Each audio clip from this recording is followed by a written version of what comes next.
दोस्तों, अंतर थी उद्भवेली लागणी की टीम की ओर से नमस्कार। आज मैं आपको एक ऐसी कहानी सुनाने जा रहा हूं जो शायद आपकी आंखों में आंसू ला दे, लेकिन साथ ही आपके दिल पर पड़े किसी बोझ को हल्का भी कर दे। हम अपनी जिंदगी में अक्सर रिश्तों को सही और गलत के तराजू में तौलते हैं। हमें लगता है कि जो हमारे हक में बोल रहा है वो अपना है और जो चुप है या विरोध कर रहा है वो दुश्मन है। लेकिन खामोशी की भी अपनी एक जुबान होती है, जिसे समझने के लिए कानों की नहीं, दिल की जरूरत होती है। ये कहानी दो भाइयों की है, राघव और केशव की, जिनके बीच एक दीवार खड़ी थी, नफरत की दीवार। एक छोटा सा गांव था जहां राघव और केशव का बचपन बीता। राघव बड़ा था, समझदार था, और केशव छोटा था, थोड़ा चंचल, लेकिन अपने बड़े भाई पर जान छिड़कने वाला। पिता के गुजरने के बाद राघव ने ही केशव को पिता की तरह पाला। अपनी पढ़ाई छोड़ी ताकि केशव पढ़ सके, अपने शौक मारे ताकि केशव के सपने पूरे हों। सब कुछ बहुत अच्छा चल रहा था। दोनों की शादियां हुईं, घर में नई सदस्य आईं, और धीरे धीरे वक्त का पहिया घूमा। लेकिन कहते हैं ना, वक्त के साथ साथ लोहे में भी जंग लग जाता है। फिर ये तो रिश्ते थे। घर की आर्थिक स्थिति थोड़ी डगमगाई और बातों ने बतंगड़ का रूप ले लिया। छोटी मोटी बहसें अब बड़े झगड़ों में बदलने लगीं। और फिर वो मनहूस दिन आया जब बात बंटवारे तक आ पहुंची। पूरे गांव की पंचायत बैठी थी। घर के आंगन में एक लकीर खींची जाने वाली थी। संपत्ति के नाम पर पिता की छोड़ी हुई दो जमीनें थीं। एक गांव के बीचों बीच वाली उपजाऊ जमीन, जिसकी कीमत करोड़ों में थी, और दूसरी नदी के किनारे वाली बंजर जमीन, जहां खेती करना तो दूर, घास भी नहीं उगती थी। सबको लगा कि राघव बड़ा भाई है, वो न्याय करेगा और दोनों जमीनों को आधा आधा बांटेगा।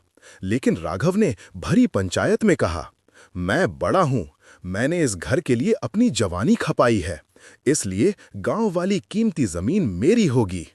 गांव वाले सन्न रह गए। सबको लगा कि केशव लड़ेगा, अपना हक मांगेगा। लेकिन केशव ने एक पल के लिए अपने बड़े भाई की आंखों में देखा। न जाने उसने क्या पढ़ा उन आंखों में। उसने सिर झुकाया और मुस्कुराते हुए कहा, भैया, आप मेरे पिता समान हैं। अगर आपकी खुशी उस जमीन में है तो वो आपकी। राघव खुश हो गया। उसी दिन घर के बीचों बीच एक दीवार खड़ी कर दी गई। राघव उस दीवार के उस पार ऐशो आराम की जिंदगी जीने लगा, और केशव उस पार तंगी और गरीबी में। केशव ने उस बंजर जमीन पर मेहनत की, पसीना बहाया, लेकिन बंजर तो बंजर थी, वहां कुछ खास नहीं उगना था। वो मजदूरी करके अपना घर चलाता रहा। राघव ने अपनी जमीन पर दुकानें बनवा लीं, रेंट आने लगा। वो गांव का सबसे अमीर आदमी बन गया। देखते ही देखते 12 साल बीत गए। इन 12 सालों में दोनों भाइयों के बीच एक शब्द भी नहीं बोला गया। राघव जब भी अपनी महंगी गाड़ी से निकलता तो केशव को साइकिल पर जाते देख मुंह फेर लेता। उसे लगता था कि मैंने सही किया, अगर मैं वो जमीन न लेता तो आज मैं भी इसकी तरह धक्के खा रहा होता। लेकिन कुदरत का अपना हिसाब होता है। एक रात बहुत भयंकर बारिश हो रही थी। ऐसा तूफान गांव ने पहले कभी नहीं देखा था।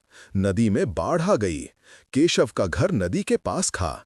पानी का बहाव इतना तेज था कि केशव का कच्चा मकान ताश के पत्तों की तरह ढह गया। खबर आग की तरह फैली।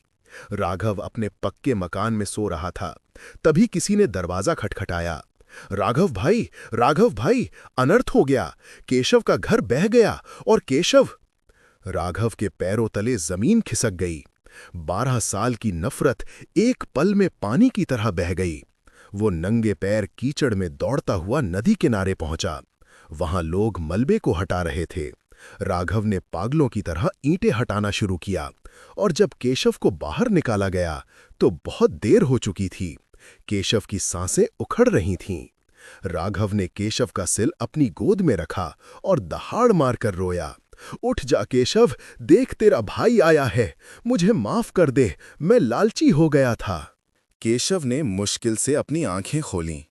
उसके चेहरे पर वही पुरानी मुस्कान थी। उसने अपने कांपते हाथ से अपनी जेब की तरफ इशारा किया और अपनी आखिरी सांस ली। केशव जा चुका था। राघव का रो रो कर बुरा हाल था।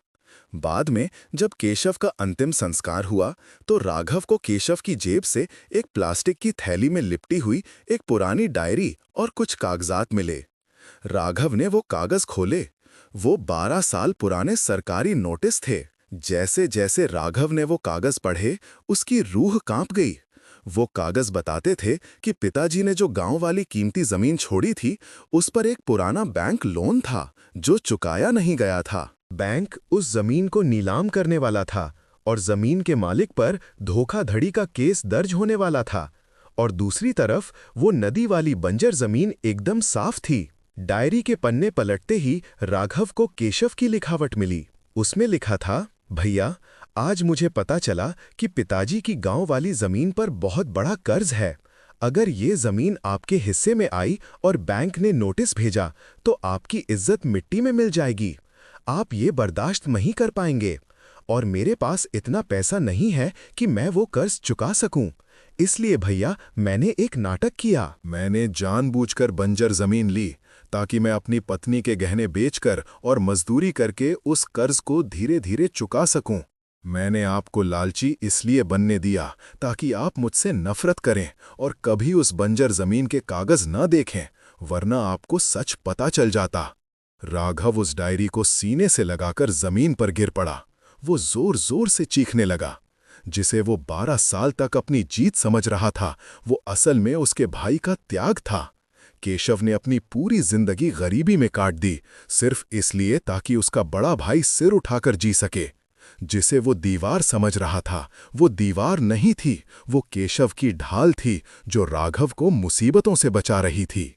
आज राघव के पास बेशुमार दौलत थी, दुकानें थीं, जमीन थी, लेकिन वो भाई नहीं था जो उसके लिए दुनिया से लड़ गया। दोस्तों, ये कहानी हमें सिखाती है कि हम जो देखते हैं वो हमेशा सच नहीं होता। रिश्तों में कभी कभी कड़वाहट इसलिए भी होती है क्योंकि सामने वाला कड़वा घूंट खुद पी रहा होता है ताकि आपकी जिंदगी में मिठास बनी रहे। अगर आपका भी कोई भाई, कोई दोस्त या कोई अपना आपसे दूर है या आपको लगता है कि उसने आपके साथ गलत किया है, तो एक बार, बस एक बार उस दीवार के पीछे झांक कर जरूर देखिए। हो सकता है वहां कोई केशव खड़ा हो जो खामोशी से आपके लिए दुआ मांग रहा हो। देर मत कीजिए, क्योंकि माफी मांगने के लिए और गले लगाने के लिए इंसान का होना जरूरी है, उसकी तस्वीर या उसकी यादों का नहीं। अपने रिश्तों को संभालिए, क्योंकि यही वो असली कमाई है जो आपके साथ जाएगी। अंतर्थी उद्भवेली लागणे की टीम की ओर से बस इतना ही। आपका दिन शुभ हो। नमस्कार।